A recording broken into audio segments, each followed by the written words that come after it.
Assalamualaikum warahmatullahi wabarakatuh. Alhamdulillah nahmaduhu wa nasta'inuhu wa nastaghfiruh wa na'udzubillahi min shururi anfusina wa min sayyiati a'malina may yahdihillahu fahuwal muhtadi wa may yudlil fala hadiyalah. Asyhadu an la ilaha illallah wa la syarika lah, asyhadu anna Muhammadan abduhu wa rasuluh.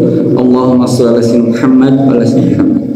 Alhamdulillah, puji dan syukur kepada Allah Subhanahu wa taala, pada kesempatan pagi yang berbahagia ini kita bisa berkumpul setelah sholat di tempat, di majelis yang Allah muliakan dengan diturunkannya rahmat dan berentangkannya sayap malaikat ridho terhadap yang dilakukan orang yang talibul ilmi, serta makhluk-makhluk mendoakan orang talibul ilmi termasuk ikan-ikan di lautan. Dan Rasulullah SAW menyamakan talibul ilmi itu dengan jihad fisabilillah dalam sabdanya, man kharaja fi talibul ilmi kana fi sabilillah jihad. Wassalatu wassalam kepada Nabi Muhammad SAW, keluarganya, para sahabat serta umatnya sampai akhir zaman. Dan kita sama-sama teruskan niat kita di tali pagi ini dengan sama-sama membaca al-basmalah. Bismillahirrahmanirrahim. Insyaallah kita akan melanjutkan kembali kajian kita berkaitan dengan sirah para sahabat. Dan kita tahu bahwa tidak sedikit orang yang suka mengatakan bahwa wah, kayaknya indah ya kalau kita hidup bersama zaman Rasulullah SAW, bertemu dengan Rasulullah, ya, bercengkrama, mendapatkan ilmu dari Rasulullah, gitu ya.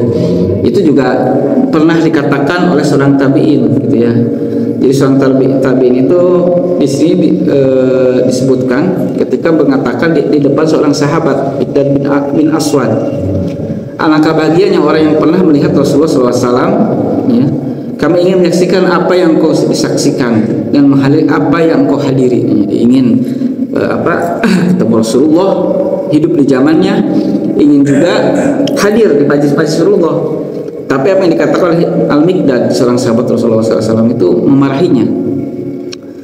Ya, dia tidak tahu seandainya hadir di masa itu bagaimana keadaannya. Demi Allah, telah hadir di sisi Rasulullah SAW itu suatu kaum, namun mereka kafir kepada beliau sehingga Allah menukupkan wajah mereka di neraka. Jadi pada saat zaman Rasulullah itu ternyata kan kita melihat tidak sedikit seorang kaum yang menyaksikan Rasulullah dengan keagungan akhlaknya, dengan kelebihan-kelebihan, ternyata mereka kafir, bahkan memeranginya. Justru disinilah kita jangan berandai-andai. Ya, kita bersyukur saat ini kita sudah mendapatkan Islam, gitu, karena belum tentu, ya. Ketika kita hadir zaman Rasulullah, mungkin saja orang-orang itu banyak yang mengikuti apa yang dikatakan oleh Abu Jahal atau Abu Sofyan yang sedang berkuasa dan mencibir Rasulullah, bahkan memeranginya, gitu kan, ya. Kenapa? Karena pada saat itu juga apa yang dihadapi oleh para sahabat juga tidak enak. Ternyata kan mereka tidak sedikit atau kebanyakan memang disiksa, diboikot. Bahkan ketika para dari Bani Hashim itu kan itu diboikot 3 tahun, ya, sampai mengungsi ke Basyib itu. Bayangkan 3 tahun diboikot di tempat, ya, akhirnya buat tenda-tenda, ya, di di satu lembah di padang pasir. Kalau kita masih ada hutan, ya, masih ada rindang. Ini kan di padang pasir membuat tenda, gitu ya, sampai kelaparan, makanannya dipersempit, tidak boleh berdagang, tidak boleh menikah. Itu yang dialami, termasuk juga penyiksaan secara fisik, gitu. Jadi janganlah berandai-andai. Yang terpenting bagaimana kita mensyukuri saat ini. Karena kalau kita melihat salah satu yang akan tokoh yang akan kita bahas pada kesempatan ini adalah Ammar bin Yasir, seorang yang mendapatkan siksaan juga yang sangat berat, ya, bahkan siksaan itu tidak hanya kepada dirinya tapi juga kepada keluarganya, kepada ibunya, gitu ya, dan kepada ayahnya.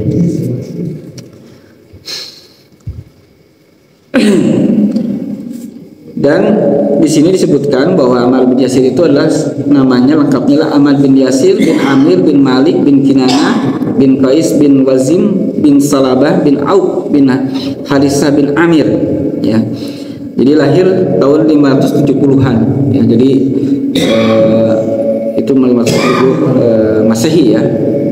Jadi sebelum bi'tsah, dan dia memang masih pada kondisi muda ketika Rasulullah SAW mendakwahkan Islam. Bapaknya Amar itu adalah seorang dari Yaman ya, jadi dia orang Yaman.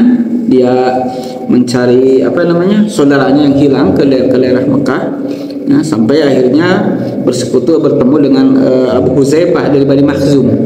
Setelah itu dinikahkan kepada Sumayyah, seorang budaknya. Jadi dia tuh dinikahkan dan jadi mantan budak ya ibunya itu. Tapi memang kan kalau di sana pada saat itu kalau mantan budak tetap aja derajat itu masih dipandang tidak selepel gitu, apalagi kalau kondisinya miskin gitu, karena kan pada saat itu perbudakan ataupun ini masih terjadi gitu ya, dan diskriminasi tentunya masih ini. Bagaimana orang-orang kaya itu kan bisa melakukan segala sesuatu dengan kekuasaannya gitu. Nah, walaupun di sini Amar itu adalah dia mantan budak dan orang yang tidak punya gitu ya, orang miskin, tapi dengan kecerdasannya, dengan kecerdasannya dia mencari sesuatu yang benar. Kan ada juga orang tua udahlah yang penting bisa hidup, bisa makan gitu kan, bisa bersenang-senang mungkin. Tapi di sini ketika Rasulullah mendakwahkan dan juga sudah mulai desas-desus ada ini, Ahmad juga penasaran apa yang disampaikan Rasulullah. Berarti kan dia tidak hanya memikirkan masalah perut aja, tidak bisa memikirkan hanya kehidupan aja, tapi kan ada sesuatu yang dia pikirkan. Oh, ini ada sesuatu ada yang salah di kondisi pada saat itu, dan ada yang mendakwahkan sesuatu yang benar. Sehingga Amar itu datang karena desas-desusnya kan Rasulullah itu ada di rumah Arqam bin Arqam. Walaupun dirahasiakan tetap aja kan itu nyebar gitu. Akhirnya beliau datang, dan ternyata ketika datang ke rumah Arqam bin Arqam itu juga ada Suhaib bin Sinan pada saat itu. Suhaib bin Sinan juga adalah mantan budak ya, tapi dia kaya gitu ya. Suhaib bin Sinan itu kan mantan budak yang dulunya pekerjakan, dimerdekakan, dikasih modal, akhirnya jadi kaya. Akhirnya datang dan nyampe di depan rumah Arqam bin Arqam. Ini apa yang kamu lakukan di sini? Nah, dibalik lagi gitu ya. Kamu yang mau apa gitu? Oh, saya ingin mendengar. Saya ingin menemui Muhammad dan ingin mendengarkan apa yang dia jelaskan, apa yang dia serukan gitu kan ya. Akhirnya keduanya masuk ya, kedua Arqam, dan mendengarkan penjelasan dari Rasulullah SAW. Padahal saat itu juga baru sekitar 30 orang yang masuk Islam. Jadi masih awal-awal. Dan penjelasan tentang Islam juga sangat sederhana. Gitu kan ya. Dan ketika sudah menerima penjelasan itu, mereka akhirnya menerima Islam. Ya, jadi tidak berpanjang kalam dan lain-lain, karena memang mereka sudah ada kerinduan ingin sesuatu yang ini tidak yang salah, dan ini ada sesuatu yang diserukan itu benar gitu kan, sehingga dia berpindah keyakinan ya. Padahal mungkin pada saat itu kebanyakan orang ya sudah established, sudah udahlah jalani aja kehidupan dengan roda pemerintahan yang pada saat itu ada ya, yang di bawah pada saat itu ya Abu Thalib ya, dan para pemuka-pemukanya. Nah, ketika itu masuk Islam baru 30 orang, dan dia termasuk dalam as-sabiqin awalun gitu ya. Dan ketika terjadi dakwah terang-terangan, mulai terbuka kan, oh ini kan ada yang masuk Islam, si ini, dan mereka orang-orang kafir Quraisy yang kekhawatiran ini akan merubah tatanan sosial pada saat itu, tatanan pemerintahan saat itu, mereka melakukan tekanan. Karena pada saat itu juga awal-awal banyak yang masuk Islam itu kan orang-orang miskin, orang budak gitu, yang mereka mendapatkan suatu pencerahan bahwa manusia sama ya, seperti Bilal gitu kan ya, atau yang sebenarnya pernah dibahas gitu kan ya. Nah, ini ajaran yang baru yang akan merubah tatanan yang sudah established ya, dengan adanya berhala, dengan adanya katakanlah kekuasaan dari para petinggi-petinggi gitu.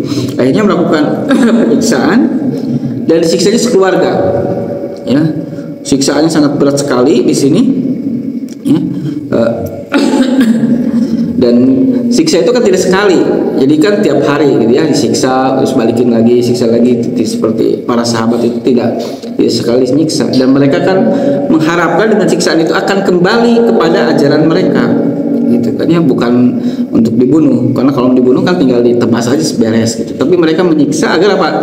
Ini bahwa mereka berkuasa untuk bisa membalikan kembali keyakinan dari kaum muslimin awal itu gitu kan ya. Tapi ternyata mereka tidak berhasil gitu kan ya. Dan ketika pada suatu sore ya, pada suatu waktu kan Rasulullah datang dan melihat kondisi Ammar, dan katakan bahwa di sini kan mendapatkan penyiksaan yang sangat berat. Nah, Rasulullah memberikan hiburannya, sabran ya ala yasir fa inna mau'idakum jannah. Sabarlah bahwa surga itulah tempat yang engkau dijanjikan untuk kalian. Ini kan kata-kata yang bisa menenangkan ya, karena kan pada saat itu Rasulullah juga tidak punya kekuatan ya. Rasulullah kan hanya berapa orang, sementara ini kafir Quraisy dengan perangkat tentara dan lainnya, dengan perangkat kekuasaannya itu dengan mudah menyiksa. Rasulullah hanya bisa mengatakan sabar gitu kan ya. Tapi ini juga akan menjadi amunisi yang sangat kuat bagi para sahabat ketika dikatakan sabar ini ya. Karena jihad di awal itu dengan kesabaran terhadap komitmen terhadap Islam itu sendiri, sehingga ketika Sumayyah dibunuh, karena Abu Jahal itu kan sudah nyiksa gini-gini tuh, tetap aja paling perempuan gitu ya, kenapa sih ini kuat sekali tidak mau berpaling, akhirnya kan dibunuh, ditusuk sama tombak itu dari bawah ke atas, itu kan dibunuh, dan dia digelari sebagai syahid yang pertama. Padahal Sumayyah itu adalah tidak turun dalam peperangan itu kan baru ada di fase di Madinah ketika sudah hijrah. Ini kan masih di Mekah, tapi sudah digelari sebagai seorang syahid, awalus syahid ya. Kenapa? Karena dia syahid di awal adalah bagaimana dia mempertahankan keyakinan yang sudah dipegangi itu, dan itulah juga dalam kondisi jihad ya, ketika menghadapi siksaan-siksaan itu ya. Dan ketika bagaimana ya seorang anak di depannya ibunya disiksa sampai meninggal, itu kan menjadi pukulan yang sangat berat ya. Disiksa bareng-bareng dan ibunya sampai dibunuh gitu kan. Tapi Ammar di sini kekuatannya tetap teguh, tidak bergeser gitu. Nah, hanya pada suatu waktu penyiksaannya itu adalah dia ditenggelamkan. Kalau di sekarang kan ada metode ini integrasi ya, ditenggelamkan di kepalanya ke air sampai hampir tidak sadar gitu kan, sudah belok diangkat lagi gitu kan, kayak gitu kan. Di sini sampai akhirnya di antara sadar tidak sadar, Ammar itu karena sakit penyiksaan yang sangat berat, dia mengatakan bahwa mencaci Rasulullah dan Allah, dan membenarkan tentang berhala ya, memuji-muji berhala. Itulah setelah selesai penyiksaan itu, orang kafir kan lega gitu, ini kayaknya kita berhasil nih nyiksa orang yang katanya tidak akan bergeser keyakinannya dari Muhammad gitu.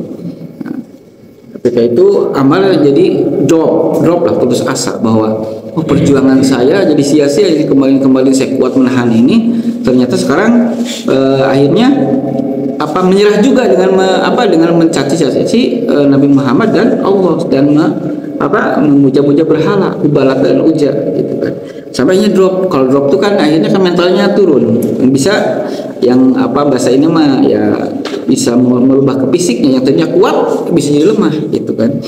Dan ketika itulah Rasulullah menemuinya gitu kan ya. Kenapa Ammar? Saya Rasulullah sudah sudah murtad lah gitu ya, dengan mengatakan ini. Tapi Rasulullah SAW ya mengatakan bahwa apakah hatimu ikut membenarkan? Tidak. Ya Rasulullah, kami dalam kondisi yang terpaksa. Karena ditenggelamkan kepalanya dalam air ya, disiksa dengan begitu berat, akhirnya terpaksa mengatakan itu. Nah, akhirnya turunlah surat Al-Quran yang memberikan pembelaan ya, di surat An-Nahl ayat 100 A'udzubillahi minasyaitonir man kafara billahi min ba'di imani. Jadi ada orang yang kafir setelah iman, ila man ukriha wa qalbuhu mutmain. Tapi dia itu dipaksa, sementara hatinya tetap adalah menuju pada Allah. Ya.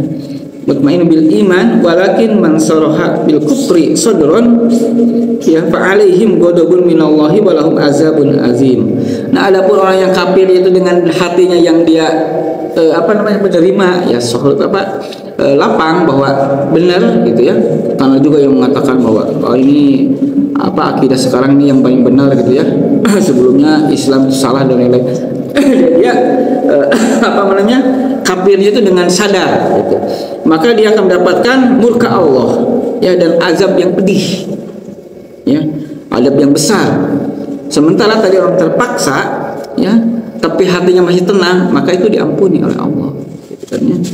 Bahkan kata Rasulullah, kalau nanti kita dipaksa lagi, katakan lagi tidak apa-apa untuk membela menyelamatkan nyawa gitu kan, ya.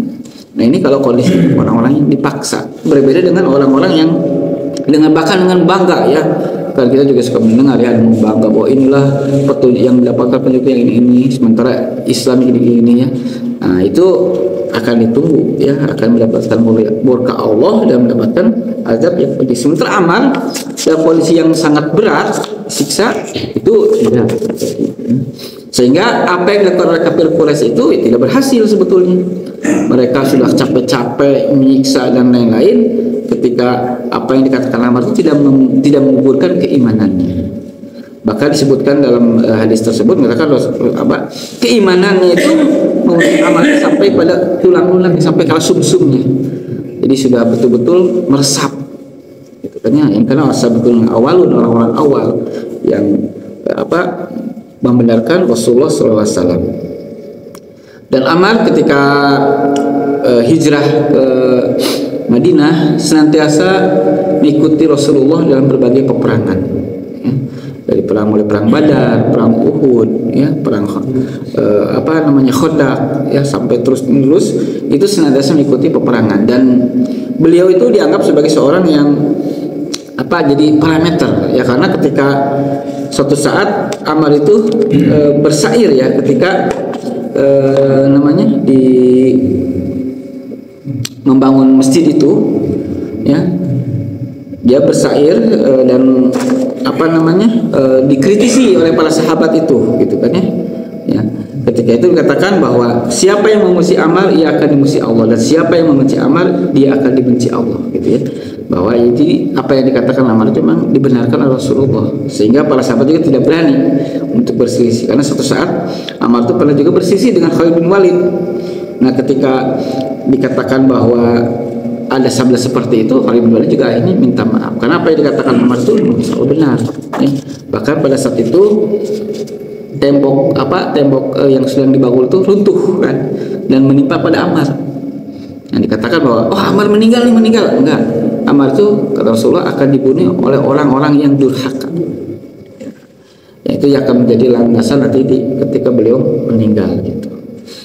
Nah, kita bisa melihat bagaimana kesabaran seseorang yang dalam menghadapi tantangan-tantangan itu. Dan di zaman Abu Bakar, beliau juga berdiri di depan dalam peperangan orang-orang yang murtad. Ya. Termasuk di sini adalah ketika berperang dengan Musailamah Al-Kadzdzab. Nah, jadi Ammar itu menjadi salah seorang para sahabat yang mengobarkan semangatnya. Karena apa?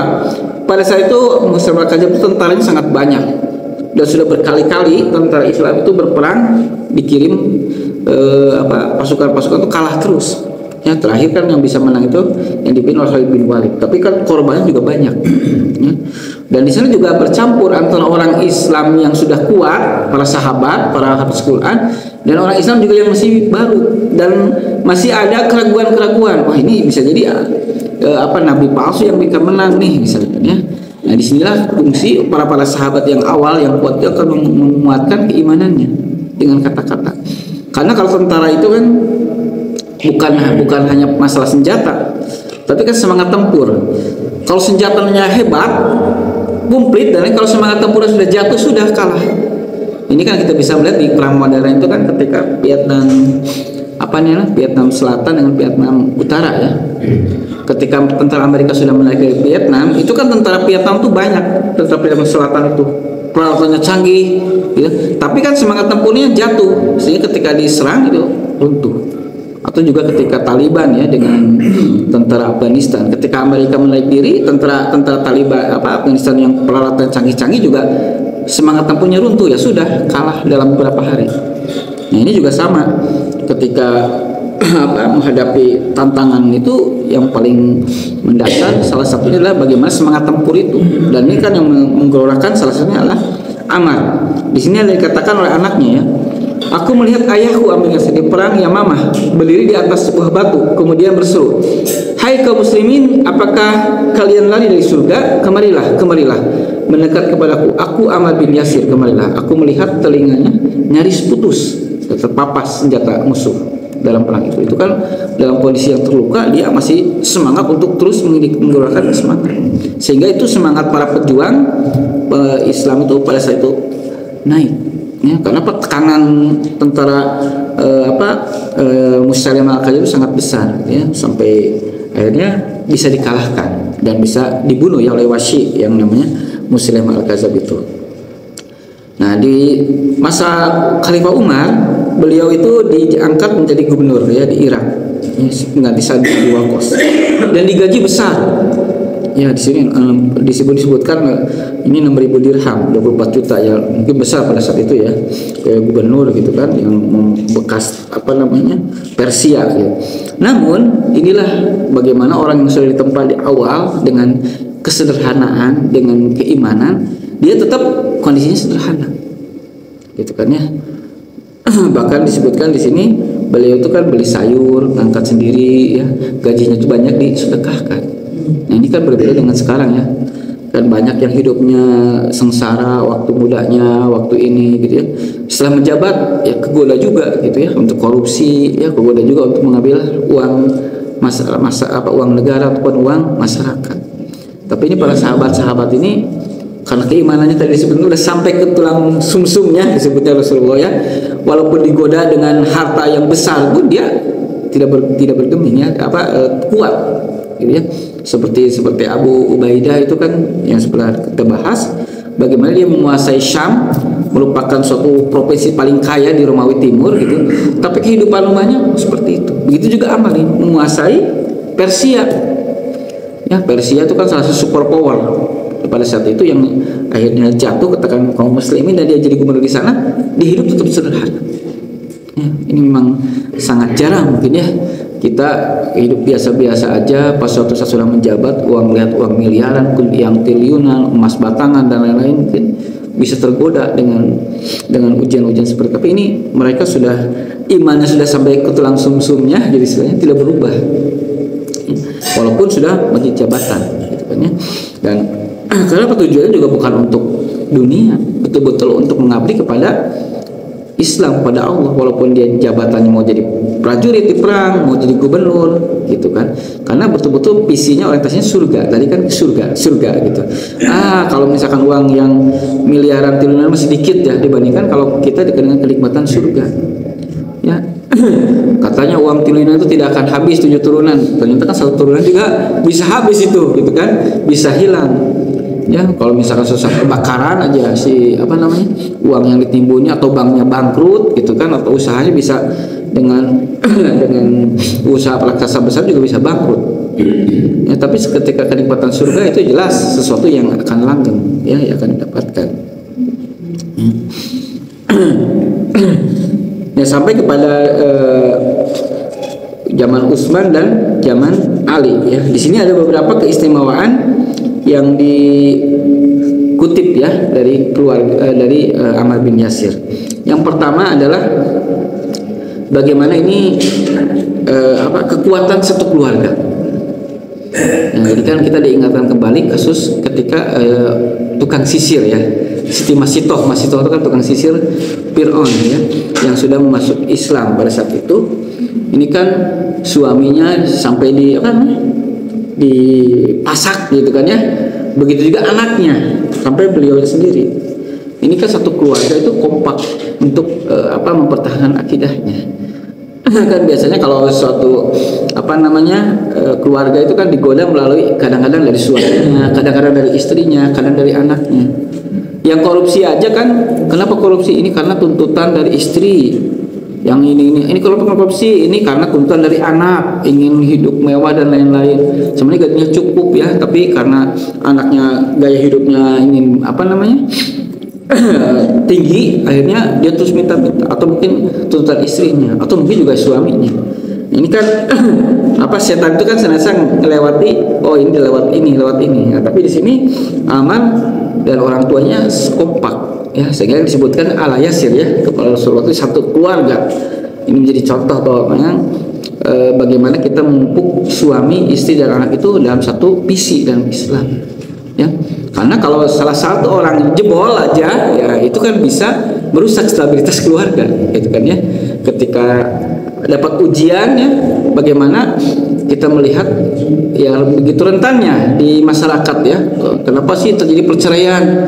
Apalagi kalau misalkan daerah-daerah pantai utara katanya ya. Itu kalau musim peceklik, musim musim lagi susah hidup ekonomi, pada cerai. Tapi kalau musim panen sudah lagi ini pada nikah gitu kan. Seakan-akan hanya karena masalah ekonomi aja menjalin kehidupan keluarga itu. Ya kalau ada uang, kalau ini apa sayang, kalau ada kesengsaraan sudah ditinggalkan gitu kan ya. Jadi padahal nikah itu kan ibadah suci, bagaimana membangun suatu entitas ya, keluarga, mendidik anak. Jadi mereka mungkin hanya memikirkan yang penting kan bisa berhubungan badan, bentukan biologis, ada rumah. Kalau tidak ada itu sudah lepas. Nah itu kan sangat rendah gitu ya. Sementara kita melihat nikah itu adalah ibadah sunnah Rasul yang akan mengantarkan kepada generasi yang terbaik. Nah ini kalau misalkan tadi pemikirannya seperti itu, atau mungkin tadi jebol dari istri, dari anak, itu ketika menghadapi ujian itu akan berat. Kita bisa melihat salah seorangnya adalah istri Nabi Ayub. Nah, coba. Istri Nabi Ayub itu kan bagaimana ketika kaya dia tetap beriman. Anaknya banyak beriman. Ketika banyak anaknya pada meninggal, harta kekayaannya dibakar, tetap beriman, tetap mendampingi suaminya. Tidak ditendang wah udah pensiun, udah tidak punya ini, udahlah cari lagi yang ini, tinggalkan. Enggak. Bahkan dia membela suaminya yang lagi sakit itu ya pada saat itu. Sampai di sini kan menjual rambutnya ya untuk ditukar dengan roti. Kenapa? Dia dengan keimanannya, ini kan kehidupan nikah itu bukan hanya masalah nafsu biologis saja gitu kan, atau hanya masalah ini saja, tapi dia justru berjuang, bersedekah kan. Kalau di situ kan bersedekah kepada suaminya gitu kan ya, untuk memberikan nafkah, karena kan harusnya kewajiban suami gitu. Ini bisa kita menjadi contoh bagaimana satu keluarga yang bisa satu visi sehingga tidak jebol ya. Kan intelijen juga kan, kalau ini kan kayak orang Muslim Islam itu kan mendekati istrinya atau mendekati anaknya, diberikan ini, akhirnya kan seorang pejuang itu bisa runtuh gitu kan ya. Ketika pejuang-pejuang Islam bisa banyaklah cerita-ceritanya, kalau ketika Israel ya masuk untuk masuk implementasi kepada pejabat-pejabat negara Arab, itu kan melalui istrinya, melalui anaknya, sehingga akhirnya mereka masuk dalam perangkap. Nah ini tidak ya, bisa kita lihat bagaimana Ammar dan keluarganya itu satu visi ya, sehingga dia memilih surga yang sudah dijanjikan. Dan Ammar juga tadi disebutkan sebagai as-sabiqun awwalun. Jadi baru 30 orang masuk Islam ya. Jadi kalau baru 30 orang itu sangat sedikit sekali gitu kan. Dan Ammar itu kan bukan orang berpendidikan, sekali lagi gitu ya, yang tinggi ya, tidak seperti Abu Bakar yang intelektual gitu. Tapi di sini kita bisa melihat ya, seperti sama dengan Bilal, dia tidak hanya memikirkan masalah perut aja, tidak masalah hidup yang udahlah hidup mah jalan aja, tapi ada sesuatu yang ada suatu pesan yang digelorakan oleh seseorang yang menyeru pada sesuatu yang baru, yang akan merubah sesuatu yang sedang terjadinya kekacauan ya, kejahiliahan. Ya bagaimana yang namanya miras dianggap sebagai sesuatu yang biasa pada saat itu. Ini minuman keras, pembunuhan, penjinahan gitu ya. Ketika itu datang penyerunya, dia ikut. Dan di awal ya orang-orang yang di awal itu orang-orang yang sangat dimuliakan ya sahabat awal.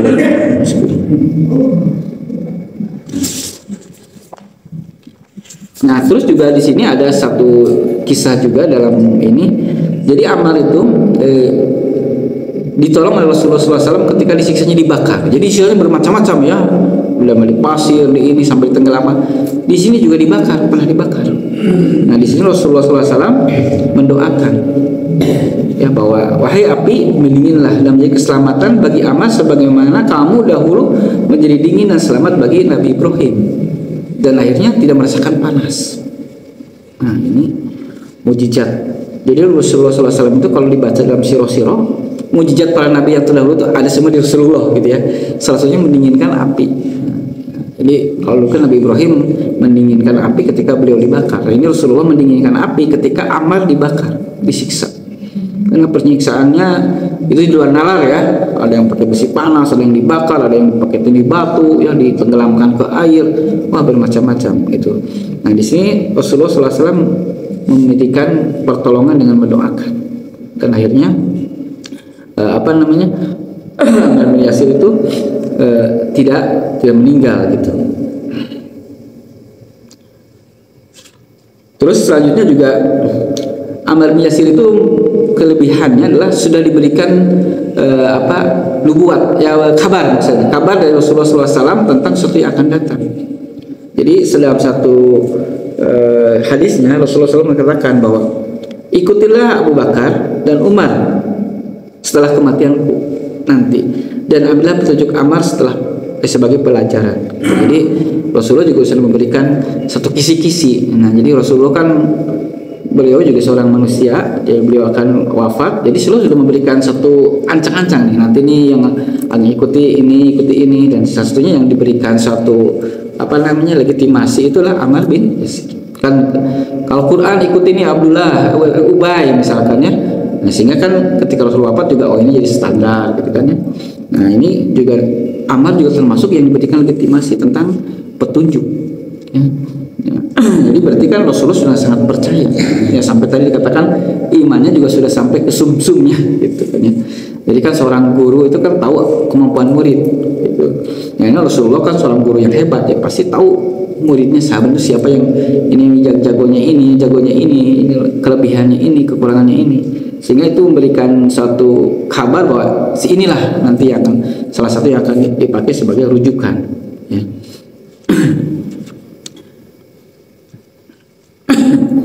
Dan ini juga terjadi ketika fitnah akhirnya kan. Ketika terjadi fitnah, ketika Utsman bin Affan dibunuh, nah ini kan terjadi kekacauan ya, karena ada pemberontakan datang dari berbagai daerah mengepung Madinah sampai akhirnya Utsman terbunuh. Nah, ketika Utsman terbunuh itu kan sebagian besar para sahabat itu membaiat Ali bin Abi Thalib. Namun Muawiyah kan menentang. Ya, dia berkuasa di Syam, di tempat yang paling makmur, paling kuat ekonominya, dan juga tentaranya paling kuat pada saat itu. Nah, dia mengobarkan perlawanan bahwa tidak mau berbaiat. Nah, yang ingin dia dapatkan adalah kisos dulu pembunuh Utsman, pembunuh khalifah sebelumnya, karena Utsman dengan Muawiyah itu kan masih ada kerabat ya. Nah ini kan tidak terpenuhi, akhirnya jadi perselisihan ya. Perselisihan itu sampai terakhir berujung pada perang Siffin ya. Perang Siffin itu perang yang paling besar untuk kaum muslimin gitu ya. Nah disinilah Ammar bin Yasir berpihak pada Ali ya, dan ini membuat para sahabat yang lain juga kan ketar-ketir itu, ini berarti yang benar mah Ali ya. Nah, dan ketika itulah dia turun ke medan perang itu pada usia 93 tahun, ya udah sangat sepuh gitu kan ya, udah sangat sepuh. Dan seperti disebutkan dalam hadis sebelumnya yang sudah didengar oleh para sahabat bahwa beliau akan dibunuh oleh orang yang durhaka. Nah, itu bukan orang kafir ya, durhaka itu maksiat, itu pada dosa besar. Dan akhirnya para ketika terjun ke peperangan itu para lawan-lawan dari Muawiyah itu kan tidak mau membunuh kan, takut gitu kan. Tapi karena lama kelamaan Ammar itu terus berperang dengan gagahnya, ini kan sebagian dari orang-orang Muawiyah juga banyak orang-orang yang baru masuk Islam. Akhirnya terbunuhlah Ammar bin Yasir. Dan inilah menjadikan suatu bukti bahwa Ali sahabat Ali radhiyallahu anhu lah yang di pihak yang benar. Ya. Dan ketika itulah pihak Muawiyah itu kan membuat satu tafsiran baru gitu kan ya. Ya memang benar katanya hadis Rasulullah bahwa Ammar itu akan dibunuh oleh pemberontak, oleh orang yang durhaka, orang yang bermaksiat. Nah, tapi yang membunuh itu siapa katanya? Yang membunuh itu yang dia karena sudah sepuh yang membawa perang gitu ya. Ya ia menuduh yang membunuh itulah kelompok ataupun Khalifah Ali bin Abi Thalib gitu. Nah, ini kan dilawan lagi. Kalau gitu mungkin yang membunuh Hamzah itu Nabi Muhammad gitu ya. Karena Hamzah dibawa perang oleh Nabi Muhammad sehingga dia terbunuh. Nah, ini kan logika yang dibuat-buat. Nah, jadi ini juga menjadikan bukti bahwa pihak Ali yang benar. Hanya jangan berlebihan juga ketika orang mencap Muawiyah itu sebagai orang yang kafir, karena ada juga yang mencap jadi kafir padahal bukan kafir, adalah dosa ya, dosa besar aja gitu kan ya, dalam ininya adalah durhaka, bukan kafir dalam hadisnya juga. Sehingga ya kita adalah utusan Allah yang akan memberikan perhitungannya gitu kan ya. Karena Muawiyah itu tidak pernah kafir dan ahli sunnah menyatakan bahwa Muawiyah tidak kafir gitu, dengan perlawanan terhadap Ali radhiyallahu anhu tersebut. Dan itulah Ammar menjadi salah satu penandanya, karena sahabat pada saat itu ada yang berpihak ke Muawiyah, ada pihak Ali, ada yang netral gitu. Dan Ammar termasuk berpihak kepada Ali. Dan beliau meninggal pada usia yang sangat tua di medan peperangan yang sudah beliau lakoni dari sejak muda. Dia perang Uhud ya, sampai usia yang sepuh seperti itu dia tetap masih berjuang gitu. Dan kita bisa melihat bagaimana ketegarannya, beliau tetap konsisten dalam Islam. Jadi istilahnya tidak ada pensiun gitu ya. Kalau kita ada usia pensiun tuh 55, 56, 58 gitu ya. Kalau itu pensiun yang formal gitu ya. Tapi kan seperti kalau kita ke masjid di sini nggak ada pensiunnya gitu kan ya. Mau sampai berapapun asal kita mampu ya tetap aja jamaah masjid. Ya kita berjuang di masjid ini sebagai lahan jihad kita, lahan dakwah kita. Berbeda kalau di kantor, walaupun ini ada naik jabatan sampai akhirnya sudah selesai, ya sudah. Presiden aja yang paling tinggi hanya 2 periode, sudah itu ya turun lagi jadi rakyat biasa. Tapi kalau berjuang ini tidak ada yang namanya pensiun usianya. Ya seperti Ammar bin Yasir ya, sampai wafat sampai usia 90-an. Ya kalau kita ilustrasikan dalam masjid ini juga sama. Ya kita berharap kita berjuang di masjid ini menjadi jamaah, memakmurkan masjid, itu tidak ada pensiun. Yang ada yang menghentikan adalah ya wafat gitu kan ya, atau sudah tidak mampu benar-benar gitu. Ya. Mau usia 70, 80 ya kita kalau lihat kan nggak ada batasan ke masjid. Hanya untuk usia segini yang sisanya di rumah enggak ya. Kalau di kantor kan sudah ada. Karena selama usianya batasan segitu ya sudah beres. Nah, ini jadi istilahnya jihad itu tidak ada kata pensiun. Bahkan kemarin kita melihat yang muda aja usia siapa yang sebelumnya kita bahas tentang Zaid bin Tsabit usia 13 tahun aja mau perang. Masih muda itu kalau kelas 1 SMP gitu. Ini yang sudah sepuh 90 tahun. Udah sepuh, udah ringkih gitu ya. Tapi tetap terjun dalam medan peperangan. Kita belum tidak dalam peperangan ya, kita berjuang ya dalam memakmurkan masjid, berdakwah ya untuk memberikan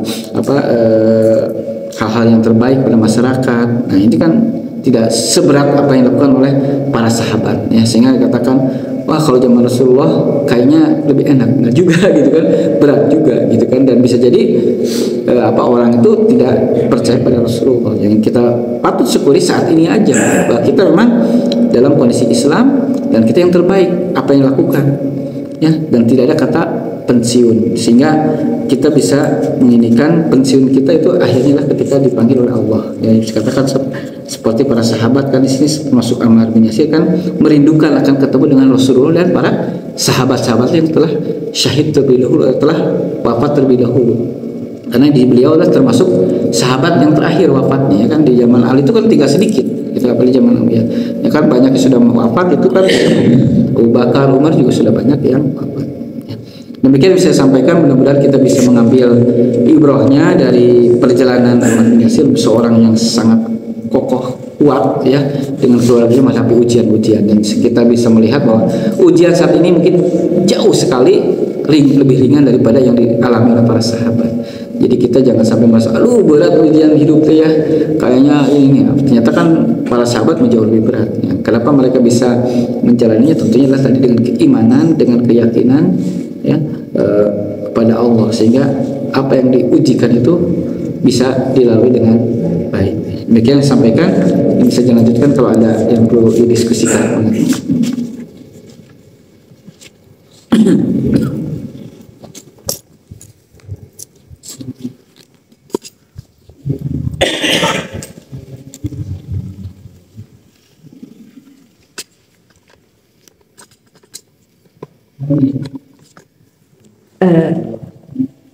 Kalau kesempatan pertama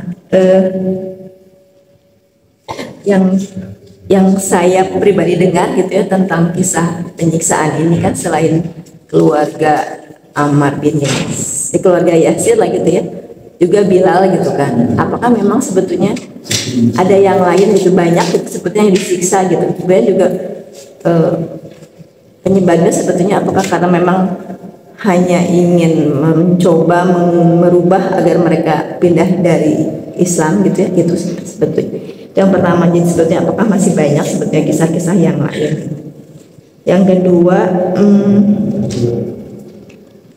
kalau kita lihat apa yang dilakukan Ammar dengan cara mengatakan seolah-olah beriman kepada Lata Uzza pada waktu itu ya, dan itu diperbolehkan oleh Rasulullah, aplikasinya buat kita seperti apa gitu? Apakah kita boleh melakukan hal yang sama walaupun mungkin tidak mengancam nyawa gitu?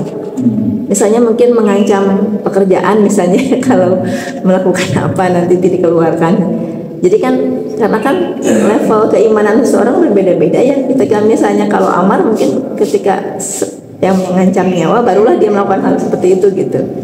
Nah, bagaimana dengan kita gitu? Apakah boleh seperti itu? Seperti hanya misalnya Rasulullah yang tidak ingin bertemu dengan Wahsy kan, karena Wahsy yang sudah mencincang pamannya gitu. Kita mungkin tidak sampai ke masalah nyawa saudara kita gitu, tapi boleh kita melakukan yang dilakukan oleh Rasulullah gitu untuk menjaga jarak dengan orang yang pernah menyakiti hati misalnya gitu ya, itu kurang lebih seperti itu. Jadi sejauh mana aplikasinya buat kita. Kemudian berikutnya kalau tadi ya dikatakan sama pemimpin bahwa ketika kita diberi ujian, kita bandingkan dengan yang lain yang lebih berat ya. Kalau kita nggak sebanding dengan misalnya Ammar ataupun bahkan dengan Yasirnya sendiri. Tapi ada juga yang mengatakan bahwa saya nggak tahu apakah ini ada dalilnya juga ya, apakah memang di Qur'annya diminta untuk membandingkan. Tapi ada juga jadi yang mengatakan begini, kalau gitu standar kita jadi orang lain gitu. Ini kan standar kita gitu. Kalau saya memang bagi saya ini segini sudah sangat berat gitu ya, jangan dibandingkan sama yang lain gitu.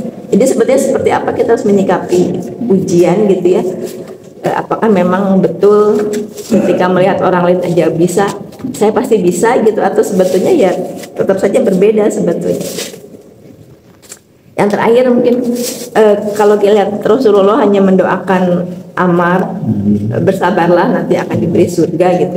Apakah juga satu bukti bahwa ketika kita tidak punya kekuatan ya kita ya sudah berdoakan saja gitu. Ya kita nggak bisa ngapa-ngapain juga ya, menolong juga mungkin kita jadi ikut disiksa misalnya gitu. Jadi apakah seperti itu gitu ya? Itu jasa kalau ya.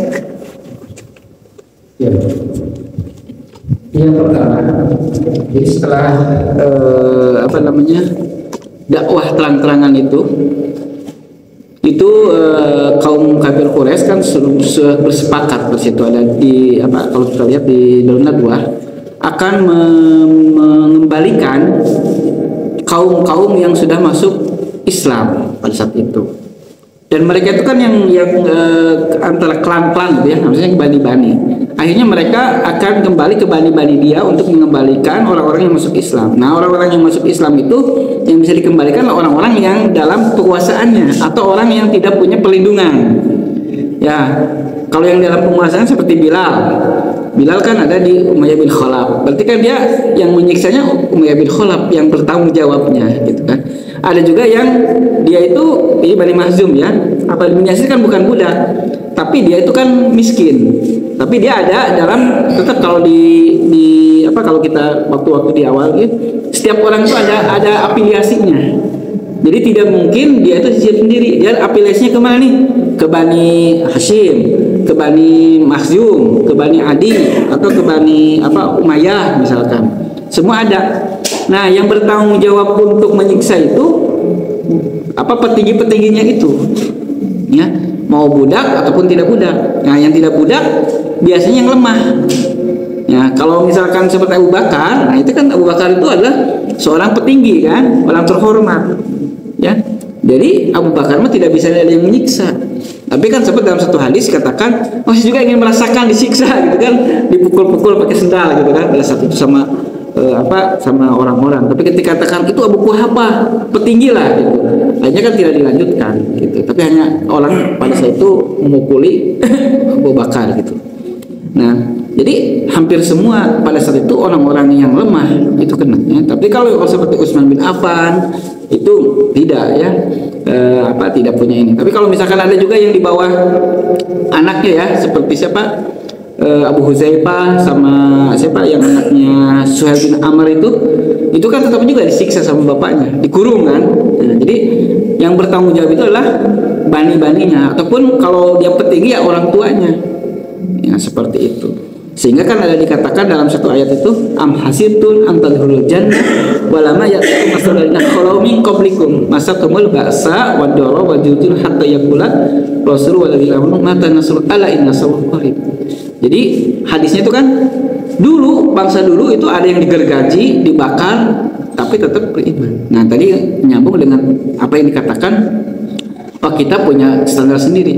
Memang kita tuh punya standar sendiri, tapi tetap dalam hal itu kita harus membandingkan dengan orang lain. Kan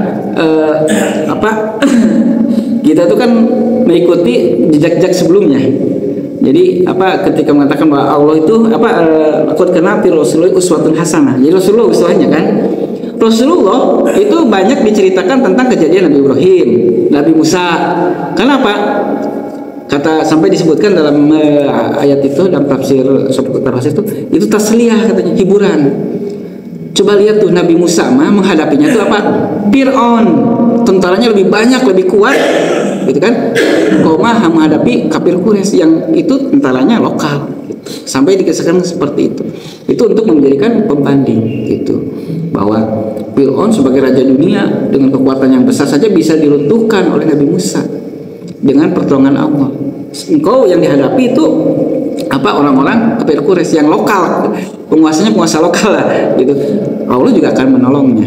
Nah, seperti itu. Jadi itu membandingkan sesuatu yang memang dalam Al-Qur'an seperti itu. Kenapa sih diturunkan wahyu tentang Nabi Ayub ya, tentang Nabi Yusuf. Nah, itu kan jadi ibrah pelajaran-pelajaran gitu kan dibandingkan. Sampai tadi ada Ashabul Ukhdud, coba bayangkan ketika Ashabul Ukhdud dibakar ini, itu juga memberikan pelajaran.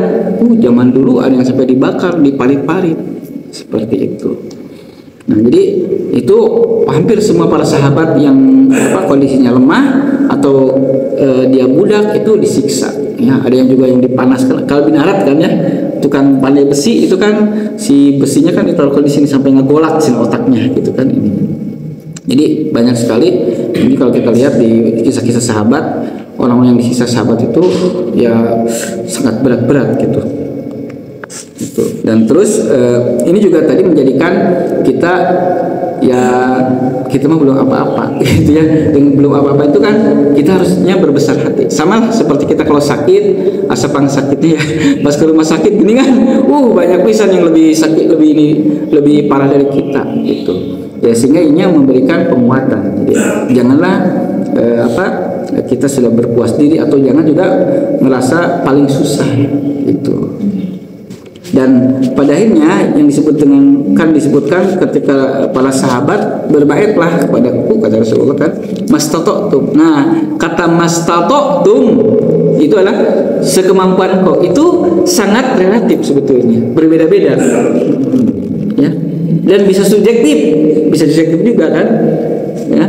Tapi kan sebenarnya kemampuan kita tuh seperti apa? Sama seperti kalau orang saum kan, wah ini geus buka kuat ya, buka aja gitu kan ya. Padahal kan lapar biasa. Ada juga yang dia terus bertahan, akhirnya bisa. Nah itu mastata'tum itu adalah ada di sana ada tanda kutip ya, ada pasal karet. Tapi itu akan dipertanggungjawabkan kita ke hadapan Allah. Soklah engkau beriman ini kemampuan kamu. Tapi kemampuan kita yang terbaik itu di mana? Kan harusnya optimalisasi. Gitu. Itu yang berkaitan dengan tadi ya, menjawab yang penyiksaan dan juga pembandingan. Terus yang kedua tadi berkaitan dengan Rasulullah ya, yang bagaimana sikap terhadap Yasir. Wasi ya, kepada Wasi yang sudah memaafkan, tapi suka teringat kan. Jadi jangan menghadap padaku karena nanti bisa ada musuh. Asar itu apa ya? Pengingat. Jadi dulu sih ini yang ngebunuh teh gitu. Ya memang itu ada sebagai manusiawi ya. Kalau kita misalkan menghindar pada hal-hal seperti itu, ya kan ada sinahnya gitu. Hanya kalau Rasulullah kan udah sangat menyakitkan ya, bagaimana seorang yang dicintainya dibunuh, dicincang. Seharusnya Rasulullah itu kan berhak untuk membunuh Wasi itu. Bisa kan dengan kekuasaannya. Karena apa? Ya kan membalas ketika perang. Tapi kan ketika Wasi masuk Islam, ya sudah tidak ada lagi cara membalas. Nah kita dengan mungkin yang pernah menyakiti dan lain-lain, ya mungkin akhirnya seberapa besar sih yang bisa dosanya ya dibandingkan dengan Wasi gitu. Kayaknya kan nggak ada yang membunuh gitu ya. Mungkin hanya menyakiti dengan kata-kata atau dengan ini ya. Misalkan kalau kita berusaha sih jangan seperti itu gitu. Tapi kalau misalkan tidak bisa, ya daripada mungkin ingat-ingat kemarin gitu kan ya. Ya. Hanya kan silaturahim juga jadi kurang ini ya. Apalagi kalau keluarga gitu, kok tidak hadir, udah sakit hati kan gitu kan ya. Nah kan kalau sakit hati di keluarga mungkin tidak sampai membunuh ya. Jadi usahakan sih jangan terjadi ya, karena ya pintu maaf itu adalah yang terbaik gitu, yang paling besar gitu. Seperti itu, dan itu juga kembalikan pada kemampuan kita ya. Yang mudah-mudahan kita bisa dikuatkan tidak sampai melakukan seperti Wasi yang memang sudah sangat keterlaluan gitu. Kalau bahasa ini kan membunuh. Kalau sekarang misalkan ada orang membunuh saudara kita, itu kan pasti mungkin juga akan berat gitu menghadapi dia ketemunya gitu. Tapi kalau misalkan kita hanya disakiti biasa-biasa yang tidak sampai kepada menghilangkan nyawa, ya mungkin tidak usah gitu ya. Terus yang kedua yang tadi berkaitan dengan mengatakan kekafiran, di sini kan kondisi yang ukrih itu kan terpaksa, dan para ulama mengatakan memang terancam jiwa. Ya, jiwa itu karena hidung nafas itu bisa didahulukan. Tapi kalau misalkan pekerjaan ini apakah sudah mengancam jiwa enggak? Ketika kan ada orang kan, udahlah ini kan kita tidak lagi pekerjaan, akhirnya kita katakanlah ini ada ya kejadian kan, misalkan ada seorang yang berjilbab dibuka jilbabnya, karena peraturan di pekerjaan itu tidak pakai baju jilbab. Bukan di Indonesia mungkin ya, katakanlah di Korea lah, itu di mana ya, kalau di Indonesia kan sudah dilindungi gitu. Nah di sini apakah itu mengancam jiwa enggak dengan pekerjaan itu, akhirnya dia melepaskan itu gitu ya. Nah kan sebetulnya kalau pekerjaan itu masih ada yang lain, tidak ada ganti, masih ada gantinya. Beda dengan nyawa. Kalau nyawa mah ya sudah selesai gitu kan. Kalau ini kan satu-satunya. Kalau pekerjaan itu, kalau kita katakanlah tadi tanda kutip ya menjual atau mengatakan kekafiran, menjual keimanan kita hanya untuk pekerjaan, itu mungkin sangat masih rendah lah, bukan pada posisi yang kuat gitu ya. Karena apa? Kan kita juga akhirnya bekerja di sana, terus mengambil makanan atau minuman yang akan juga memberikan. Jadi jangan sampai menjual akidah. Apalagi kalau misalkan dulu kan sempat juga ya ada yang pakai disuruh pakai baju Santa Claus misalkan ya. Memang itu kan budaya, tapi kan itu juga mencerminkan akidah. Ya apakah kita kalau tidak kerja di sana itu akan mati? Kira-kira apa masalah-masalahnya gitu.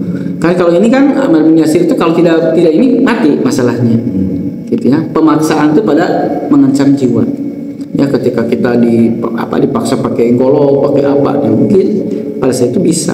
Tapi kalau misalkan kita hanya ancamannya ekonomi, itu seharusnya tidak usah diikuti. Itu lebih baik yakin bahwa Allah akan memberikan rezeki dan menjamin rezeki orang. Bahkan setiap binatang melata juga dijamin rezekinya. Jadi ketika ada paksaan-paksaan di tempat kerja, kalau tidak bisa diinikan ya sudah, ini cari yang lain, gitu kan ya. Walaupun mungkin lagi susah pekerjaan deh, ya insya Allah itu menjamin lah yang namanya rezeki binatang melata, apalagi manusia. Jadi jangan sampai dipakai dalil untuk masalah ekonomi. Kalau dari ini ya. Jadi yang disebut di sini kuliah itu adalah kondisi yang mengancam jiwa, seperti itu. Itu ini sudah cukup Mbak ya. Insyaallah ya, mudah-mudahan kita bisa mengambil hikmah dari perjalanan para sahabat, termasuk di sini Ammar bin Yasir yang kokoh keimanannya beserta keluarganya, dan kita juga menginginkan semua keluarga kita ya, istri kita, suami kita, anak-anak kita juga sama-sama satu ya, sama-sama berkumpul disebutkan kan di surga yang dijanjikan. Jadi hidup berkeluarga itu tidak hanya di dunia ya, tapi juga kita nanti akan berkumpul kembali di akhirat, di surga Allah. Dan itulah menjadi tanggung jawab kita semua untuk mengukuhkan itu ya dari suami mengukuhkan istri mengukuhkan suami, anak dan lain-lain, sehingga sama-sama seperti yang dicita-citakan oleh keluarga Yasir ya, bahwa firman Allah akan disampaikan atau dikumpulkan kembali, dijanjikan surga. Yang disampaikan, mohon maaf atas segala kekurangannya. Mari sama-sama kita tutup taklim ini dengan berdoa kepada Allah Subhanahu wa taala. Alhamdulillahirabbil alamin, hamdan syakirin, hamdan naimin, hamdan yukafi mazidah. Ya rabbana lakal hamdu wa lakal syukru kama yanbaghi li kalimati sultani. Allah nas'aluka salamatan fid din wa afiyatan fil jasad wa ziyadatan bi ilmi wa barakatan bi rizqi wa taubatan qabla al maut wa rahmatan indal maut wa maghfiratan ba'dal maut. Allahumma hawwin 'alaina bis sakaratil maut wa najatan minan nar wa afa indal hisab. Allahumma hab lana min azwajina wa dzurriyyatina qurrata a'yun waj'al muttaqina imama. Allahumma ighfir lana dzunubana wa li walidana wa limasakhina wa li muallimina wa liman lahu haqqun wa man haqqa batin ajma'in. Allahumma inni baras wa jinni judam sil asqam. Rabbana atina fid dunya hasanah wa fil akhirati hasanah wa qina adzabannar. Wassallallahu ala sayyidina Muhammad sallallahu alaihi wasallam. Alhamdulillahirabbil alamin. Sama-sama kita tutup dengan doa kepada Kristus. Alhamdulillah. Subhanallah wa bihamdihi. Astagfirullah. Alhamdulillah. Assalamualaikum warahmatullahi wabarakatuh.